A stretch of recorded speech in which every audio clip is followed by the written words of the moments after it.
Hello दोस्तों, आज हम सीएमडी के बारे में जानेंगे कि सीएमडी क्या होता है, कैसे काम करता है। सीएमडी को कमांड लाइन इंटरप्रेटर या कमांड लाइन प्रोसेसर कहते हैं। यह एक टूल की तरह विंडो ऑपरेटिंग सिस्टम के साथ आता है। यह केवल कमांड की भाषा या कीबोर्ड से इनपुट को लेता है। इसमें विंडो की तरह माउस का यूज नहीं कर सकते हैं। इसका काम कीबोर्ड से इनपुट लेकर उसे प्रोसेस कर आउटपुट देता है।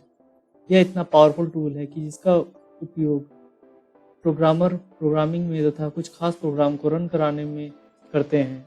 यह टूल डायरेक्ट ओएस के कर्नल से इंटरेक्ट होता है, जिससे कि कमांड फास्ट रन होते हैं तथा स्पेसिफिक कमांड टाइप करने पर ही आउटपुट देते हैं। आइए हम सीएमडी को थोड़ा और समझते हैं। आज के समय में हमें जिस प्रकार GUI यानी ग्राफिक यूजर इंटरफेस में माउस, कीबोर्ड व वॉइस का यूज़ करके कंप्यूटर का यूज़ करते हैं, पहले जब कंप्यूटर की शुरुआत हुई थी उस समय में टेक्नोलॉजी इतनी ज़्यादा ग्रो नहीं थी। उस समय कंप्यूटर में यूज़ होने वाला ऑपरेटिंग सिस्टम MS-DOS था, जो एक ब्लैक विंडो होता था। उसमें केवल कमांड टाइप करके आउटपुट लिया जाता था। इसलिए उस समय कंप्यूटर को ऑपरेट करना बहुत ही मुश्किल काम होता था तथा उसका यूज़ केवल इंजीनियर, रिसर्चर करते थे और वह बहुत ज़्यादा कॉस्टली भी होते थे और कंप्यूटर की परफॉर्मेंस स्पीड भी बहुत कम होती थी। कंप्यूटर का जनक कहे जाने वाले चार्ल्स बेबेज का पहला कंप्यूटर भी इस वजह से फेल हुआ कि उसमें कंप्यूटर के हार्डवेयर को ऑपरेट करने के लिए कोई भी ऑपरेटिंग सिस्टम नहीं बनाया गया था। इस कमी को उनकी असिस्टेंट एडा ने फाइंड किया तथा पहला ऑपरेटिंग सिस्टम बनाया, जिसका नाम एडा रखा गया, जिस कारण पहला वर्किंग कंप्यूटर दुनिया के सामने आया। रियलिटी में कंप्यूटर कोई भी ग्राफिक्स की भाषा को नहीं समझता है, वह केवल 0 और 1 की बाइनरी संख्या को समझता है। इसलिए टाइप किए गए कमांड ज़्यादा फास्ट रन होते हैं तथा ग्राफिक यूजर इंटरफेस स्लो होते हैं, क्योंकि कंप्यूटर GUI कमांड को इंटरप्रेट करने में ज़्यादा समय लेता है, जबकि कमांड स्पेसिफिक काम को करने के लिए दिया जाता है और बाइनरी कोड में फास्ट कन्वर्ट हो जाता है। जिस प्रकार कोई छोटा बच्चा स्कूल जाना शुरू करता है तो उसे ग्राफिक्स के साथ वर्ड पढ़ाए जाते हैं, जैसे एप्पल, कैट, एलिफेंट एक्सेट्रा। जब वह बड़ा हो जाता है तो वह बिना किसी टिक वाली मोटी किताबें पढ़ने लगता है, क्योंकि वर्ड जल्दी पढ़े जाते हैं और उसका आउटपुट यानी कि उसका मतलब जल्दी समझ में आने लगता है। पर कंप्यूटर के साथ लोग कभी बड़े नहीं होते, वे केवल ग्राफिक्स ही पढ़ना चाहते हैं, कमांड नहीं। इसीलिए उन्हें नॉर्मल यूज़र कहा जाता है। जो कमांड पढ़ते हैं और उसे यूज़ करते हैं वे कंप्यूटर इंजीनियर कहलाते हैं। हम सीएमडी को कैसे एक्सेस कर सकते हैं? सीएमडी को एक्सेस करने के दो तरीके हैं। फर्स्ट, हम विंडो सर्च बार में जाकर सीएमडी टाइप करके डबल क्लिक करके हम सीएमडी को ओपन कर सकते हैं, या फिर राइट क्लिक करके एडमिनिस्ट्रेटिव एक्सेस ज़्यादा यूज़फुल होता है, क्योंकि विंडो की कुछ फाइलें केवल एडमिनिस्ट्रेटर के लिए ही एक्सेसिबल होती है, नॉर्मल यूज़र उसे एक्सेस नहीं कर सकता। एंड सेकेंड वन, ओपन करने के लिए विंडो के साथ R की प्रेस करें। यहाँ पर रन डायलॉग बॉक्स ओपन हो जाएगा। यहाँ पर हम CMD टाइप करके एंटर प्रेस करते हैं तो CMD ओपन हो जाता है। आइए हम कुछ बेसिक कमांड के बारे में जानते हैं। सिस्टम इन्फो का यूज़ सिस्टम की सारी फाइलों और सिस्टम के बारे में जानकारी के लिए यूज़ करते हैं।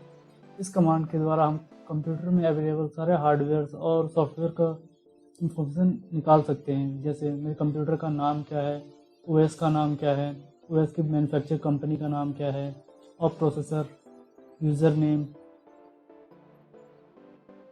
कितने नेटवर्क कार्ड इंस्टॉल है, जैसे डेल का वायरलेस कार्ड है, वाईफाई नेटवर्क कार्ड है, Realtek PCI, Bluetooth device, etc। Second command है पिंग। पिंग का यूज़ हम नेटवर्क की स्टेबिलिटी चेक करने के लिए यूज़ करते हैं कि हमारा कंप्यूटर इंटरनेट से कनेक्टेड है या किसी अन्य कंप्यूटर से कनेक्टेड है। अगर किसी कंप्यूटर से हमारा कनेक्शन चेक करना है तो उसके लिए पिंग के साथ उसका IP एड्रेस यूज़ करते हैं। अगर हमें अपना इंटरनेट चेक करना है तो हम पिंग के साथ google.com का यूज़ करेंगे। मेरे कंप्यूटर में इंटरनेट इनेबल है, इसलिए गूगल से रिप्लाई आया है। थर्ड कमांड है bcd edit। इसका यूज विंडो के बूट फाइल को एडिट करने में किया जाता है। अभी हम इसका यूज नहीं कर सकते हैं क्योंकि cmd एडमिनिस्ट्रेटर मोड में ओपन नहीं है, ये यूजर मोड में ओपन है, जिसमें कि रिस्ट्रिक्शन होती है कि सिस्टम की फाइल हम एक्सेस नहीं कर सकते, पर हम इसका यूज देख सकते हैं। bcd एडिट का स्लैश और क्वेश्चन मार्क लगाने पर इसमें यूज होने वाले सारे कमांड के बारे में इंफॉर्मेशन मिल जाती है, किस कमांड को कैसे यूज करना है। जैसे कि bcd के साथ स्लैश स्टोर यूज करेंगे तो यह एक वर्चुअल बैकअप बना देता है। क्रिएट स्टोर करने पर स्टोर क्रिएट कर देता है। एक्सपोर्ट करने पर bcd की फाइल एक्सपोर्ट कर सकता है।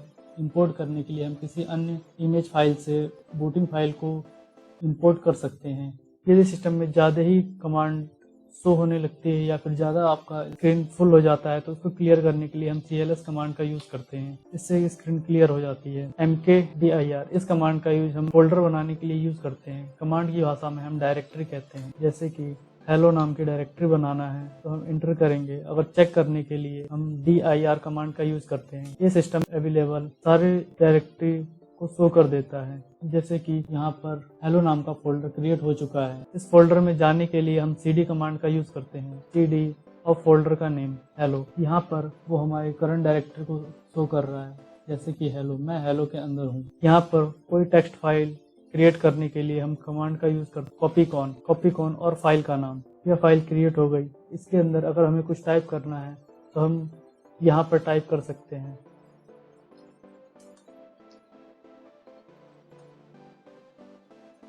उसको सेव करने के लिए कंट्रोल के साथ Z का यूज करते हैं। अब फाइल के अंदर की अगर चीजें देखनी है तो उसके लिए हम टाइप कमांड का यूज करते हैं।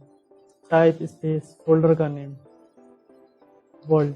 हमने जो लिखा था वो यहाँ पर शो हो रहा है, हेलो वर्ल्ड। कॉपी कमांड का यूज हम फाइल को कॉपी करने के लिए यूज करते हैं। हेलो के अंदर वर्ल्ड नाम का फाइल है, इसे हम कॉपी करना चाहते हैं डी ड्राइव में। डी और एंटर। फाइल कॉपी हो गई है। इसे देखने के लिए dir और डेस्टिनेशन नेम एंटर करने पर यहाँ पे शो करेगा। जैसे कि यहाँ पे 14 नंबर पे वर्ल्ड फाइल कॉपी हो चुकी है। अब अगर हमें ड्राइव चेंज करना है तो उसके लिए हम सीधे ड्राइव का नेम एंटर करके कॉलन लगाकर ड्राइव चेंज हो जाती है। अब यहाँ पे हमें के अंदर की सारे फोल्डर को देखने के लिए हम dir कमांड का यूज करते हैं। यहाँ पर हमारी सारे फाइलें और फोल्डर शो कर रहा है। अगर हम मुझे वर्ल्ड नाम के फाइल को डिलीट करना है तो इसके लिए हम del कमांड का यूज करते हैं। del स्पेस फोल्डर का नेम एंटर करने पर वर्ल्ड फाइल डिलीट हो चुकी है। इसे चेक करने के लिए हम dir कमांड का यूज करेंगे। यहाँ पर वर्ल्ड फाइल डिलीट हो चुकी है। सिस्टम को शट डाउन करने के लिए शट डाउन का कमांड होता है शट डाउन स्पेस